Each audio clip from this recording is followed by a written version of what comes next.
நல்லா மசாலா மாரி நல்லா தூவி விட்டு ஒரு மசாலா திரைப்படம் மாரி இந்த ஆட்சி நல்ல ஒரு வைபாகவே இருக்குது. ஆக்ஷன், காமெடி, த்ரில்லர் எல்லாமே நல்லா இருக்குது. நடிகர் கையில் ஆட்சி கொடுத்தா அப்படி தான் இருக்குது.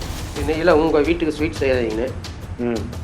இப்போ இவரோட ஆட்சியில் கரூரில் இவரை பார்க்க போன மக்கள் 41 பேர் எதிர்பாராத விதமாக இறந்துட்டாங்க. அவங்களுக்கு அரசு வேலை தருவதாக செய்தி வருது. இன்னும் ஒரு திமுக ஆட்சி தான். திமுக ஆட்சியில் கருத்து சுதந்திரத்துக்கு வந்து தடையாக இருக்கிறாங்க. மக்களுக்காக எதிர்த்து குரல் கேட்டால் குரவழியை நறுக்கிற மாதிரி இதெல்லாம் கருத்து சொன்னால் கைது பண்ணுவீங்களா அப்படின்ற மாதிரிலாம் விஜய் பேசினார். கொடுத்துருக்கிறது மேட்டூரில் தண்ணி இல்லைங்க. ஆமாம் ஆமாம். இன்னும் 2 மாதம் போச்சுன்னா குடிக்க தண்ணி இருக்காது. பொறுமையாக இருந்தால் அவ்வளோதான். விவசாய நிலத்தை எல்லாத்தையும் விட்டுட்டு போக வேண்டியதான் விவசாயிகள்லாம். 6 மாதம் பொறுத்துருங்க. அப்புறம் நாங்கள் எங்க 6 மாதம் விற்கிருச்சு, தண்ணி இல்லை. ஏப்பா பொறுமையாக இருப்பா, 1 மணி நேரம் பொறுமையாக இரு, நான் தண்ணி கொண்டாடுறேன்னா என்ன ஆகும்? இறந்துட மாட்டாங்க. ஆமாம். அப்படிதான் என் மக்கள், விவசாய மக்கள் இருக்கிறான். அவங்க உயிருக்கு போராடுறாங்க. ஒட்டுமொத்த தமிழ்நாட்டு மக்கள் உயிருக்கும் போராடுறாங்க. ஏங்க நான் ஒன்று சொல்லட்டுமா? திமுகவுக்கு மாற்று டிவிக்குன்னு சொன்னாங்க. அப்படிலாம் கிடையாது. ஐயா கலைஞருக்கு மாற்று இன்னொரு கலைஞர். இவர் மிகப்பெரிய கருணாநிதி, 10 கருணாநிதி சமம். தன் பதவிக்காக, ஆமாம், தன் பதவிக்காக எதை வேணாலும் வாயில் அடிச்சு விடுறது ஐயா கலைஞர். தேர்தலுக்கு அப்புறம் அந்த வாக்குறுதி மறந்துடுவாங்க. அதே தான் ஐயா ஸ்டாலினும் பண்ணார். இப்போ அதே தான் விஜயும் பண்ணுறாரு. இப்போ 3 வருஷமும் திரள் நிதியில் தான் கட்சி நடத்தினார் உங்கள் விஜய் அவர்கள். இது போக எம்எல்ஏவா தேர்ந்தெடுக்கப்பட்டவங்க எல்லாரும் அந்த தாவக கட்சிக்கு 5 கோடியிலேருந்து 8 கோடி கொடுத்துருக்குறாங்க. இதெல்லாம் எதனை வரும்? அதெல்லாம் க்ரௌட் பண்ணீங்க. சோட்டத்துங்கிறியா வேற ஏதாவது திங்கிறியா? பேரு மயிரா வீரலட்சுமி. உன் கொடியில் இருக்கிற ஒழுங்கு மயிரா, உன் கொடியில் இருக்கிற புளி எடுத்துட்டு அசிங்கம் பண்ணாத. அந்த கொடியில் உடனடியாக வீரலட்சுமி அவர்களை அணில வை. அதான் உனக்கு கரெக்டாக இருக்கும்.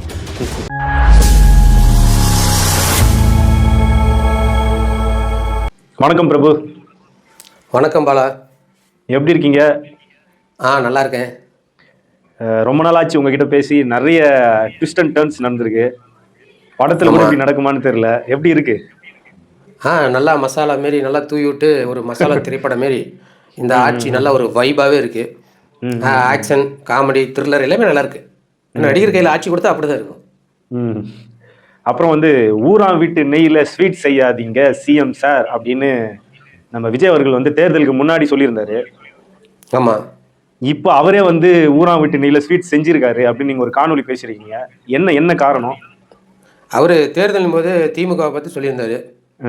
ஊரா வீட்டு நெய்யில் உங்கள் வீட்டுக்கு ஸ்வீட் செய்யாதீங்கன்னு. இப்போ இவரோட ஆட்சியில் கரூரில் இவரை பார்க்க போன மக்கள் 41 பேர் எதிர்பாராத விதமாக இறந்துட்டாங்க. அவங்களுக்கு அரசு வேலை தருவதாக செய்தி வருது. அது கரூருக்கு 10ஆம் தேதி போய் அவரே நேரில் போகிறாரு. அதாவது சம்பவம் நடந்து இப்போ எவ்வளோ நாட்கள் ஆனது. ஆனால் இப்போ அவர் நேரில் போகிறாராம். போய் அவங்களுக்கு அரசு வேலை தராராம். அதனால தான் நான் கேட்டேன், ஊரா வீட்டு நெய்யில் உங்கள் வீட்டுக்கு ஸ்வீட் செய்யாதீங்க முதல்வர் சார் அப்படின்னு. ஏன்னு கேட்டிங்கன்னா, அவங்க திமுக ஆட்சியில் மக்கள் வரி பணத்தை நீங்கள் எடுக்கிறீங்க அப்படிங்கிறதுனால தான் அந்த கேள்வி வச்சுருந்தாரு. சரி. இப்போ விஜய் அவர்கள் என்ன பண்ணுறாரு? இவரோட பர்சனல் விஷயம், தனிப்பட்ட முறையாக இவரை பார்க்க போய் இறந்தவங்களுக்கு அரசு வேலை கொடுக்குறீங்க. அதுக்கு சம்பளம் எங்கேருந்து கொடுப்பீங்க? மக்களோட வரி பணத்தில் இருந்து தான். அது தப்பு தானே? தப்பு தான். நான் பேசுறது சில பேர்த்துக்கு வந்து வருத்தமாக கூட இருக்கலாம். தாவக்கால இருக்கக்கூடியவங்க கூட நம்மளை தரக்குறையாக கூட பேசுவாங்க. ஆனால் இருந்தாலும் யோசிச்சு பாருங்க. இப்போ வந்து திமுக ஆட்சியில் கொழுப்பெடுத்து போய் கள்ளச்சாராயம் குடிச்சவனுக்கு 10 லட்சம் கொடுத்தாங்களா? இப்போ அதுக்கு மாற்று அரசியல் நான் பண்ணுறேன் அப்படின்னுட்டு நீங்களும் அதான் பண்ணுறீங்க. ஒரு நடிகரை பார்க்க வந்து இறந்தவங்களுக்கு அரசு வேலை. இப்போது கரூரில் 41 குடும்பத்துக்கும் ஒருத்தருக்கு அரசு வேலை. இப்போ கரூர்லேயே படித்து அரசு வேலைக்காக எதிர்பார்த்துட்டு இருக்கிற இளைஞர்களோட நிலைமை என்ன? இதை அவங்களோட உரிமையை தட்டி பிடிக்கிற மாதிரி இல்லையா? இந்த டிஎன்பிசி பரீட்சைலாம் இருக்கு பாத்தீங்களா? அந்த பரீட்சைக்கெல்லாம் வந்து தன்னோட வாழ்க்கையை மறந்துட்டு எந்த ஒரு நிகழ்வுக்கும் போகாம, சொந்தக்காரன் வீட்டுக்கு போகாம, எக்ஸாம் எழுதிருக்காங்க. இப்ப அவங்களோட நிலைமை நினைச்சு பாருங்க. மனசுக்குள்ள எவ்வளவு வலி இருக்கும். என்ன தோணும் அவங்களுக்கு? பேசாம நம்ம அப்பா அம்மா கரூருக்கே போயிருக்கலாம் போல அப்படின்ற ஒரு எண்ணம் வந்து. ஆமா, இது அப்படித்தாங்க. இப்ப கள்ளச்சாராயம் குடிச்சு போனாச்சுல இறந்தப்ப என்ன நினைச்சாங்க? எவ்வளவு ட்ரோல் வீடியோ வந்துச்சு. கம்முன்னு கள்ளச்சாராயம் குடிச்சு செத்தா கூட வீட்டுக்கு 10 லட்சம் ரூபா கொடுப்பாங்களாட்டுங்குது அப்படின்னு வந்ததா இல்லையா? ஆமா. அதுக்கு மக்கள் நிறைய பேர் எதிர்ப்பு தெரிவித்தாங்க. அதுல அண்ணனும் ஃபர்ஸ்ட் அவர் தான் எதிர்ப்பு தெரிவிச்சாரு.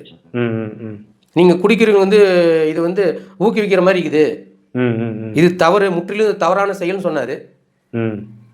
இப்போ இது அப்படித்தான். நடிகனை பார்க்க போனால் அரசு வேலையா, அப்போ படிச்சுக்கலாம், அவனோட வாழ்க்கையே போயிருக்குமே. ஒரு அரசு வேலையை வாங்கலான்னு எவ்வளோ கஷ்டப்பட்டுருப்பாங்க, படிச்சிருப்பாங்க.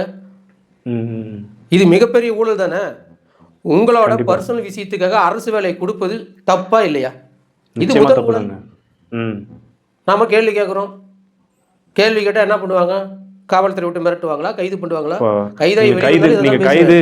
கைதுன்னு சொல்லும் போது தான் ஒரு விஷயம் ஞாபகத்துக்கு வருது. நேற்று வந்து திமுகவின் முன்னாள் அமைச்சர் அனிதா ராதாகிருஷ்ணன் அவர்கள் வந்து கைது செய்யப்பட்டிருக்காங்க. எதற்காக அரசு குறித்து விமர்சிச்சாங்க, இல்ல முதல்வர் குறித்து ஒருமையில பேசினாங்க அப்படின்ற மாதிரி குற்றச்சாட்டு வைக்கிறாங்க. எப்படி பாக்குறீங்க இந்த விஷயத்தை? நான் எப்படி பாக்குறேன்னா, இது வந்து மீண்டும் ஒரு திமுக ஆட்சி தான். திமுக ஆட்சியில கருத்து சுதந்திரத்துக்கு வந்து தடையா இருக்கிறாங்க. மக்களுக்காக எதிர்த்து குரல் கேட்டா குரவலையை நறுசுக்கிற மாதிரி இதெல்லாம் கருத்து சொன்னா கைது பண்ணுவீங்களா அப்படின்ற மாதிரிலாம் விஜய் பேசினாரு. அதில் குறிப்பா விஜய் ஒன்று பேசியிருக்கிறாரு, என்னை பத்தி நீங்க வந்து பேச பேசதான் இன்னும் வளருவேன் அப்படின்னு. இப்போ ஆட்சி வந்ததுக்கப்புறம் உங்களை பற்றி போன வருஷம் பேசினாங்க, போன மாதம் பேசினாங்க அப்படின்னு சொல்லி கைது பண்ணுறது என்ன ஒரு அர்த்தம்? நம்ம கட்சியோட வேட்பாளர் உசைனை கூட கைது பண்ணாங்க. ஆமாம், அதை தான் சொல்கிறேன். உசைன் அவர்கள் இப்போ பேசினாரா? தேர்தல் நேரத்தில் பேசினது தானே. அதுலேயும் அவர் சொந்தமாக பேசினாரா? ஐயா காமராஜர் சொன்னது தானே எடுத்து சொன்னார், மேற்கோள் காட்டியிருக்காரு.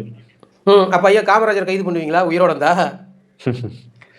காமராஜரே நீ கொள்கை தலைவராக வச்சிருக்கிறீங்க, அவரு சொன்னது தானே மேற்கோள் கட்டி பேசினாரு. அப்போ நீங்கள் கருத்து சொன்னால் கைது பண்ணுவீங்க. இது சர்வாதிகார ஆட்சி தானே. அப்போ உங்கள் ஆட்சியில் என்ன வேணாலும் பண்ணுவீங்க. ஆனால் யாரும் கேள்வி கேட்கக்கூடாது. இப்போ திமுகவை குடும்ப அரசியல் கட்சின்னு சொன்னாரா இல்லையா? தீய சக்தி. குடும்ப அரசியல் கட்சின்னு சொன்னார், தீய சக்தின்னு சொன்னார். உங்களுக்கு வேண்டப்பட்டவங்களோ கான்ட்ராக்ட் கொடுக்குறீங்க, அது கொடுக்குறீங்க, ஏன் வெளியில் ஆளே இல்லையான்னு கேட்டார்ல சிஎம் சார். இப்போ அந்த சிஎம் சார் என்ன பண்ணிக்கிறாரு? அவருக்கு விஜய் அவர்களுக்கு அட்மின் வந்தவனுக்கு அரசு பதவி, படம் தயாரிப்பாளருக்கு அரசு பதவி, சிறப்பு விமர்சகராக இருந்தவருக்கு அரசியல் பதவி. இப்போ விஜய் கூட எத்தனை பேர் இருந்தாங்களோ அவங்களுக்கு எல்லாத்துக்கும் அரசு பதவி. அப்போ எந்த இடத்துல திமுக மாற்றம்? நீ கர்நாடகாவில் நம்மளுக்கு தண்ணி தர மாட்டேன்னு பிரச்சனை பண்ணிட்டு இருக்கிறான். இப்போ வர கொஞ்ச நஞ்ச தண்ணிக்கு குறுக்க அணையை கட்டுவன்றான். அந்த மாநிலத்தில் ஒருத்தருக்கு நீங்கள் வந்து அரசு பதவி கொடுக்குறீங்க.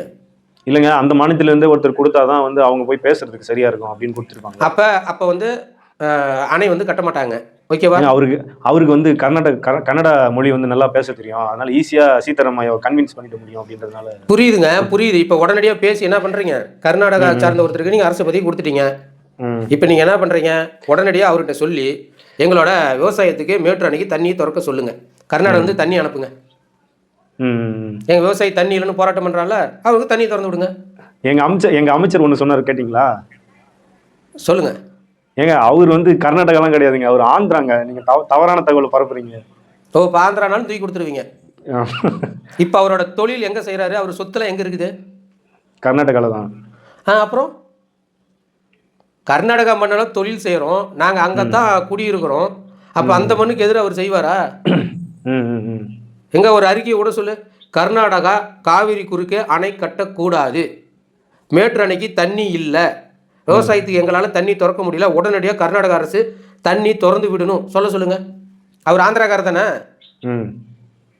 கர்நாடகாவிலேருந்து தண்ணி கொடுக்க சொல்லுங்க. பார்ப்போம், பொறுத்து இருந்து பார்ப்போம் என்ன பண்ணுறாங்க. எங்கே பொறுத்து இருக்கிறது? மேட்டூர் அணையில் தண்ணி இல்லைங்க. ஆமாங்க, இன்னும் 2 மாதம் போச்சுன்னா குடிக்க தண்ணி இருக்காது. பொறுமையாக இருந்தால் அவ்வளோதான், விவசாய நிலத்தை எல்லாத்தையும் விட்டுட்டு போக வேண்டியதான் விவசாயிங்களாம். 6 மாதம் பொறுத்துருங்க, அப்புறம் நாங்கள் எங்க 6 மாதம் இங்கே பாருங்க, 6 மாதங்கிறது நீங்கள் கொடுத்த கவர்ச்சிகரமான வாக்குறுதிக்கு, இலவச வாக்குறுதி. அது 6 மாதம் இல்லை. நீ ஆட்சி முடிகிறப்ப கூட அது எங்களுக்கு பிரச்சனை இல்லை. ஆனால் விவசாயம் பண்ணுற மக்கள் தண்ணி கேட்குறான், அதுக்கெல்லாம் பொறுமையாக இருக்க முடியாது. அது அரசாங்கம் தான் உடனடியாக நடவடிக்கை எடுக்கணும். சாப்பிட்றப்ப விக்கிச்சு இல்லை சாப்பிட்றப்ப விக்கிருச்சு, தண்ணி இல்லை, ஏப்பா பொறுமையாக இருப்பா, 1 மணி நேரம் பொறுமையாக இரு, நான் தண்ணி கொண்டாடுறேன்னா என்ன ஆகும்? இறந்துட மாட்டாங்க? அப்படித்தான் என் விவசாய மக்கள் இருக்கிறான். அவங்க உயிருக்கு போராடுறாங்க. ஒட்டுமொத்த தமிழ்நாட்டு மக்கள் உயிருக்கும் போராடுறாங்க. அவங்களோட பர்சனல் விஷயம் இல்லை அது. விவசாயத்தை எல்லாம் சேர்ந்து காப்பாற்றணும். அரசுக்கு அதிகமாக அரசு இதில் உடனடியாக நடவடிக்கை எடுக்கணும். சரி, விவசாயம் தான் கஷ்டம்னு நீங்க நினைக்கிறீங்களா? விவசாயம் பண்றது தான் கஷ்டம்னு நினைக்கிறீங்களா? ஏங்க விவசாயம் ஆமாங்க, அதை விட விவசாயம் அதை விட ஒரு பண்ணாதாங்க. கஷ்டம் இருக்குதுங்க. விளையாட்டு எவ்வளவு கஷ்டம் தெரியுமா? என்ன என்ன விளையாட்டு தான் முக்கியம்னாரா? ஸ்போர்ட்ஸ் தாங்க விவசாயத்தை விட கஷ்டம். எங்க அமைச்சர் சொல்லியிருக்காரு. ஏங்க இப்பயும் சொல்றேன், இவங்களுக்கு அரசியல் அறிவு எதுவும் கிடையாது.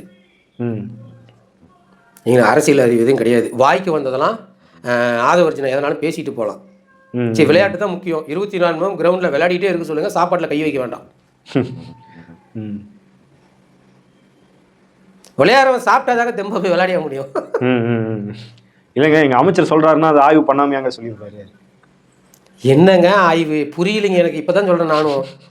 சாப்பிட்றவனுக்கு விக்கிக்கிச்சு, தண்ணி கொடுத்தா தான் பொழைப்பான். நான் போய் ஆய்வு பண்றேன், நீ போய் ஆபீஸ்ல உட்காந்துக்கிட்டீங்கன்னா இங்கெல்லாம் செத்துருவாங்க. இதுக்கு ஆய்வுலாம் இல்லை, உடனடி தீர்வு. விவசாயிக்கு தண்ணி வேணும், அதுக்கு என்ன நடவடிக்கை? அதை விட்டுட்டு ஒரு வருஷத்துக்கு முன்னால முதல்வர் விஜயை பேசினாங்க. அப்போ அவர் நடிகரை வந்து கட்சி ஆரம்பிச்சவர். தேர்தல் நேரத்தில் 1000 விமர்சனங்கள் வரும். அதை வந்து நீங்கள் வந்து அதுக்காக வந்து நடவடிக்கை இப்போ எடுக்கக்கூடாது. நீங்கள் முதல்வர் ஆகிட்டா உங்களுக்கு அதிக பொறுப்பு இருக்குது. மக்கள் பிரச்சனையை தான் நீ கையில் எடுத்து பேசணும். உங்கள் தனிப்பட்ட பகையெல்லாம் அங்கே கொண்டாந்து திணிக்கக்கூடாது. திமுக அதை தான் பண்ணாங்க. அதெல்லாம் வேண்டாம் அப்படின்னு தான் அதுக்கு மாற்றா உங்களை நம்பினாங்க. இதுல இன்னொரு முக்கியமான விஷயம் இதுல என்ன கொடுமைனா, விஜய் அவர்கள் தேர்தலின் போது கான்ஃபிடென்ட்டா இருங்க, உங்க மகன் உங்க விஜய் நான் வந்தேன்னா உங்க வாழ்க்கையை மாறினாரு. அதுக்கு என்ன பண்ணும், வீட்டு வாசல் எல்லாரும் கோலம் போட்டு விசில் அடிங்க அப்படின்னாரு. வீட்டோட வாசலே இல்லாம நடுத்தர நிறுத்திட்டாங்க சென்னை மக்களை. ஆமாங்க, பூந்தமல்லியில. ஏங்க திமுகவில் 1 வருஷம் 2 வருஷம் கழிச்சு தாங்க அந்த வேலையை பண்ணோம். குடியிருக்கிற வீட்டு அடிச்சுது. எங்க ஆட்சியில் ஏறி 50 நாள்லயே ஊட்டடிக்க ஆரம்பிச்சிட்டாங்க. அது வருத்தப்பட வேண்டிய விஷயம் தான். அந்த மக்கள் நினைச்சிருப்போம், வீட்டு வாசல்ல கோலம் போட்டு விசில் அடிக்க சொன்னீங்க, இன்னைக்கு என்ன நடுத்தெருவில் நிறுத்திட்டியே. இல்ல, அவங்களே தான் சொன்னாங்க. தாவேகா அரசு தான் சொல்லிச்சு. தாவேகாவோட தேர்தல் வாக்குறுதிகள் என்ன சொன்னாங்கன்னா, நாங்க வந்து பட்டா இல்லாத மக்களுக்கு வந்து பட்டா வழங்க பார்ப்போம் அப்படின்ற மாதிரி. ஆமா, வீடு கட்டி மின் இணைப்பு குடிநீர் இணைப்பு இருக்கிறவங்க எல்லாத்துக்கும் நான் பட்டா கொடுப்பேன்னு சொன்னாரு. அதை நம்பி வாக்கு போட்டவங்க தான் இன்னைக்கு அவங்க வாழ்றதுக்கே வீடு இல்லாமல் நடுத்தெருவில் நிற்கிறாங்க. ஏங்க நான் ஒன்று சொல்லட்டுமா, திமுகவுக்கு மாற்று டிவிக்குன்னு சொன்னாங்க. அப்படிலாம் கிடையாது. ஐயா கலைஞருக்கு மாற்று இன்னொரு கலைஞர். இவர் மிகப்பெரிய கருணாநிதி, 10 கருணாநிதி சமம். தன் பதவிக்காக எதை வேணாலும் வாயில அடிச்சு விடுறது ஐயா கலைஞர். தேர்தலுக்கு அப்புறம் அந்த வாக்குறுதி மறந்துடுவாங்க. அதே தான் ஐயா ஸ்டாலினும் பண்ணாரு. இப்போ அதே தான் விஜயும் பண்றாரு. கருணாநிதி ஒரு குடும்பத்துக்காக பதவிக்காக தன் இன மக்களை கொண்டு குவிச்சாங்க. அவங்க காங்கிரஸை கட்டிப்பிடிச்சு நின்னார் பதவிக்காக. தாய்ப்பாசம் தந்த தலைவனை இழந்து நிற்கிற மக்களுக்கு நான் உறுதுணையாக இருப்பேன்னாரு. என் தாய் நிலத்தையே சூறையாடி கொண்டு குவிச்ச காங்கிரஸை பதவி கொடுத்து, அதுவும் அமைச்சர் பதவி கொடுத்து உட்கார வச்சிருக்கிறார். கருணாநிதி தானே உயிர் கொடுத்திருக்காரு. இல்ல, அப்ப இவர் இன்னொரு கருணாநிதி தானே. அப்புறம் வந்து மதுரை முனிஷ் அப்படின்றவரை நீங்க கடந்த ஒரு 2 நாட்களா போட்டு வறுத்து இருக்கிறத பார்க்க முடியுது. என்ன உங்களுக்கும் அவருக்கும் என்ன வாய் கத்துக்கிறாரு? ஐயோ, அவருக்கும் எனக்கும் தனிப்பட்ட பிரச்சனை எதுவும் கிடையாது. அவரு தாவேக்கால இருக்கிறாரு, நான் நாம் தமிழர் கட்சியில பயணிக்கிறேன். சரி, என் கட்சி தலைவர் எங்க அண்ணன், எங்க அண்ணனை பத்தி தவறா பேசிக்கிட்டே இருக்கிறாங்க. 2 வருஷத்துக்கு முன்னால தாவேக்கால வந்து இணைஞ்சான் அந்த கூமட்டை. இணைஞ்சதோட அமைதியா இருக்கணும். அவன் வந்து விளம்பரம், அண்ணனை வச்சு விளம்பரம் பண்ணிக்கிட்டான். அப்படியே நாம் தமிழ் கட்சி எதிர்த்து பேசுற மாதிரி நம்ம பேசலாம், நம்மளுக்கு வந்து லைக்ஸ் வரும், நம்ம ஃபேமஸ் ஆகணும்னு பேசிக்கிட்டு இருந்தான். சரி, ஓரளவுக்கு நீ வந்து ஏதாவது மற்றவங்கள மாரி திரள் நிதி அப்படின்னு சொல்லிக்கிட்டு போ, அது பிரச்சனை இல்லை. ஏன்னா அப்படி சொல்லி தான் 5 வருஷமா இந்த ராமசாமி குரூப்பே வாழ்ந்துச்சு. நீ வந்து அதை பண்ற, அதை தாண்டி லூசு அவன் இவனு மரியாதை எல்லாம் பேசினா பாருங்க, எனக்கு கோவம் வந்துருச்சு. யாரா அவன் கூமட்டை அப்படின்னு சொல்லி இவனோட ஐடியில போய் உள்ள பார்த்தா, ஏங்க இவனோட யூடியூப் சேனல்ல இவன் மண்டவாளம் மாரி இந்த அளவுக்கு நாருது. ரஜினி அவர்களா வாங்க இந்த தமிழ்நாட்டுக்கே மாற்றுந்தான். அதுக்கப்புறம் அம்மா கட்சியில சேர்ந்தான். அதுக்கப்புறம் அங்கே கட்சி உடஞ்சோடனே சின்னம்மான்னா எடப்பாடியார்னா, அதுக்கப்புறம் விஜய் கட்சி ஆரம்பிச்சு இங்கே ஓடியான்ட்டான். இப்போ என்னோட கேள்வி என்னன்னா, திமுகவிலேருந்து அதிமுகவுக்கு போகிறாங்க, அதிமுகவிலேருந்து திமுகவுக்கு போகிறாங்க. எதுங்க ஆளுங்கட்சி ஆகுதோ அந்த கட்சிக்கு போய் சேருவாங்க. இப்போ இந்த நாய் எதுவுமே இல்லாமல் எல்லா கட்சிக்கும் ஓடி இருக்கிறான் 2 வருஷத்தில். 2 வருஷத்துல ஓடிட்டு எங்கேயாவது ஒட்டிக்கலாம் பதவி தருவாங்க அப்படின்னுட்டு நீ போன மூடிட்டு இல்லாமல் எங்கள் அண்ணனை பற்றி பேசுனா எனக்கு எவ்வளோ கோவம் வரும். ஏன்னா எங்கள் அண்ணனை பேசுறது கூட ஒரு தகுதி வேணும். நாங்கள் 8 வருஷம் ஒரு கட்சியில் பயணிக்கிறேன். எங்கள் அண்ணன் தோல்வி சந்திச்சாலும் அவர் கூட நான் நிற்கிறேன். அப்படியாப்பட்ட எங்கள் அண்ணனை பற்றி நீ பேசுனீங்கன்னா பல கட்சியில் வாய வச்சுனா நீ பேசுனா எனக்கு கோவம் வருமா வராதா? அதனால அவன் வண்டவாளத்தை எடுத்து போட்டேன். இப்போ வந்து கதறிட்டு இருக்கிறான், பொய்யா அவதூறு பரப்புறாங்க. அதனால தான் வீடியோ இணைச்சே போட்டு விட்டேன். எதுக்கு எடுத்தாலும் திரள் நிதி இது வந்து ஒரு இதை வச்சுக்கிட்டானுங்க இந்த கூமட்டைங்க. வேற எதுவும் பேச தெரியல, விமர்சிக்க தெரியல, அதனால திரள் நிதினா எங்க அண்ணன் திரள் நிதி வாங்குறாரா? இல்லைங்கள, மக்களுக்காக நிக்கிற தலைவர் மக்கள்கிட்ட திரள் நிதி வாங்குறாரு. நாங்கெல்லாம் ஏழைங்க, எங்களால் முடிஞ்சது 1000 2000 500 10,000 கூட கொடுக்குறோம். அதுல இருந்து ஒரு பைசா ஒரு எடுக்கல, கட்சிக்கு தான் செலவு பண்றாரு. வருஷத்துக்கு ஒரு தடவை தேர்தல் ஆணையத்தில் கொண்டு போய் கணக்கை ஒப்படைக்கிறாரு, கணக்கு காட்டுறாரு.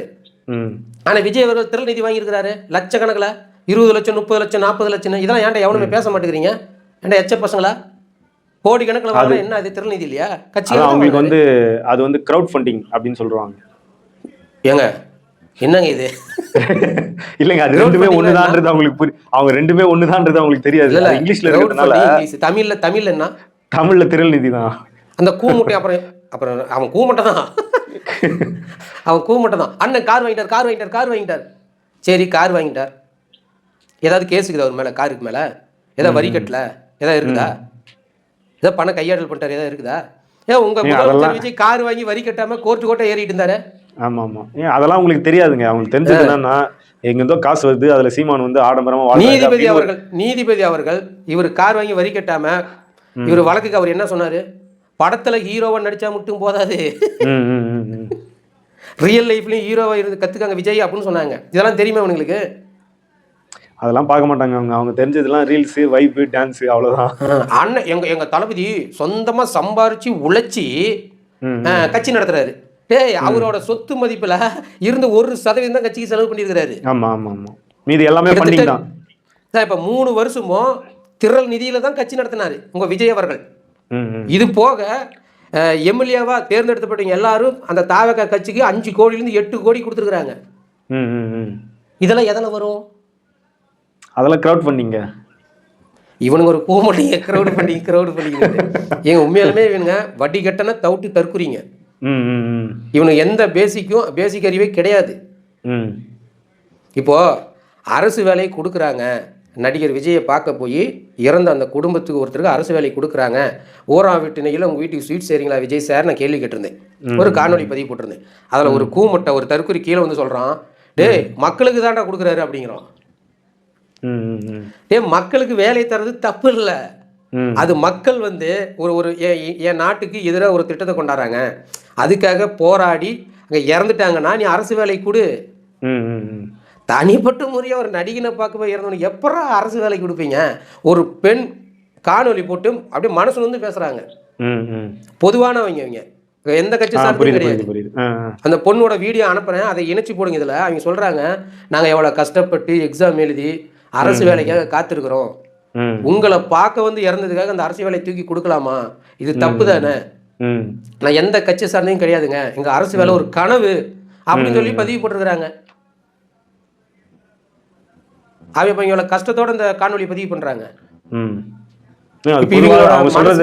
அவங்க சொல்றது உண்மைதாங்க. ஏன்னா வந்து அரசு வேலைக்கெல்லாம் வந்து ரொம்ப ரொம்ப கஷ்டப்பட்டு படிக்கிறவங்களாம் நிறைய பேர் இருக்காங்க. ஏங்க இளைஞனோட மனநலம் அப்புறம் என்னங்க ஆகும்? நடிகனை பார்க்க போனா நீ வந்து வேலை கொடுக்குற, கள்ளச்சாராயம் குடிச்சு சேர்ந்தா போன திமுக ஆட்சியில் கள்ளச்சாராயம் குடிச்சு சேர்த்தவனுக்கு 10 லட்சம் தூக்கி தர. ஏன்னா நான் கஷ்டப்பட்டு படிக்கிறோம், எங்களுக்கு எதுவுமே பண்ண மாட்டீங்களா? நாங்களும் உங்களை மாதிரி தற்குறியாவே மாறணுமா? கள்ளச்சாராயம் குடிக்கணுமா? நடிகரை பார்க்க போய் சாகணுமான்னு கேட்பாங்களா கேட்க மாட்டாங்களா? நிச்சயமா கேட்பாங்க. அப்புறம் அடுத்ததா ஒரு முக்கியமான நபரை நம்ம ரொம்ப நாள் மறந்துட்டோம். உங்களோட நண்பர் இல்ல நண்பி எப்படி வேணா சொல்லலாம், வீரலட்சுமி பெண் போராளி, பெரும் போராளி. தமிழ்நாட்டில் மிகப்பெரிய புரட்சி பண்ணுவீங்க, பெண் புரட்சியாளர். என்ன புரட்சி தெரியுமா? திமுக வாடகை விட்டு புரட்சி பண்ணாங்க. எங்க அண்ணன் வீல அவதூறு பண்ணி தான் 5 வருஷமும் வைத்து என்ன பண்ணாங்க, புரட்சனும் கொண்டாட்டியும். இப்ப அவங்க என்ன சொல்லியிருக்காங்கன்னா, தாவேக ஆட்சி வந்து மிக சிறப்பா நடக்குது, எனக்கே கொஞ்சம் நல்லா பெருமையா இருக்கு அப்படிலாம் சொல்லியிருக்காங்க. எப்படி பாக்குறீங்க? எப்படி பார்க்குறேன், ஆட்சி எனக்கு ரொம்ப பிடிச்சிருக்குதான். இவங்க வந்து கடந்த காலத்தில் பெரிய புரட்சி பண்ணாங்க. எதுக்கு? பெண்களுக்கு வந்து நான் உறுதுணையாக நிற்பேன், பாதிக்கப்பட்ட எந்த பெண்களானாலும் என் வீட்டுக்கு அதை வந்து தட்டுங்க, உங்களுக்கு நியாயம் வாங்கி தருவேனாங்க. இப்போ வந்து பார்த்தீங்கன்னா தமிழ்நாட்டில் தொடர்ந்து எவ்வளோ பாலியல் வன்கொடுமை நடந்திருக்குது. இதுக்கெல்லாம் அந்த கட்சியில் போய் சேர்ந்து நீதி வாங்கி தருவாங்கன்னு நினைக்கிறேன். ஒரு பொம்பளையா இருந்து இவளுக்கு கேடுகட்ட வேலை செய்யலாமா? கட்சி பதவிக்காக கட்சி தவறாங்க, அவனை விட்டுருங்க, அது ஒரு எச்ச பொழப்பு, பதவிக்காக போறான். ஆனா நீ உண்மையாலுமே வந்து ஒரு பெண் இனந்தானா? இந்த 40 நாள் ஆட்சி பாராட்டி சொல்ற ஒரு பெண்ணா இருந்து 3 வயசு குழந்தைய பாலியல் வன்கொடுமை பண்ணி கொல்றான். எவ்வளவு வழக்கு? இப்ப ஒரு 40 நாள் 200க்கும் மேற்பட்ட பாலியல் வழக்கு. கொஞ்சம் கூட வெக்கமே இல்லாம சிரிச்சுக்கிட்டு நீ வந்து ஆட்சி நல்லா இருக்குதுன்னு கை தட்டுற. வயிற்றுக்கு சோத்தத்துங்கிறியா, வேற ஏதாவது திங்கிறியா? பேரு மயிர வீரலட்சுமி, உன் கொடியில் இருக்கிற ஒழுங்கு மயிரா, உன் கொடியில் இருக்கிற புளி எடுத்துரு, அசிங்கம் பண்ணாத. அந்த கொடியில உடனடியா வீரலட்சுமி அவர்களை அணில வை, அதான் உனக்கு கரெக்டா இருக்கும். உன்னை ஒரு நாளைக்கு பெண்ணுக்கு நான் வந்து போராடுறேன்னு சொல்லிட்டு அந்த கொடியில் இருக்கிற புலியோட போய் நின்னுட்ட, நீ அவ்வளவுதான். அசிங்கப்படுத்துறீங்க, தமிழ் இனத்தையே அசிங்கப்படுத்துறாங்க.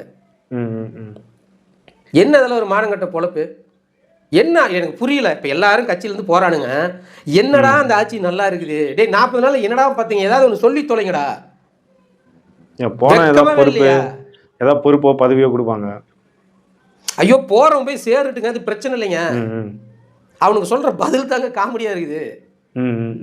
அவர் ஆட்சி நல்லா இருக்குது, சிறப்பாக இருக்குங்கிறானுங்க. இவனுக்கு நியூஸ் பார்ப்பானுங்களா, பார்க்க மாட்டானுங்களா? இல்லை இவனுக்கு கண் பார்வை இல்லையா, இல்லை காது செவிடா? கொடுமைங்க அதெல்லாம். சரிங்க, தொடர்ந்து பேசுவோம். ஓகே பாலா, நன்றி. தொடர்ந்து பேசுவோம். நன்றி.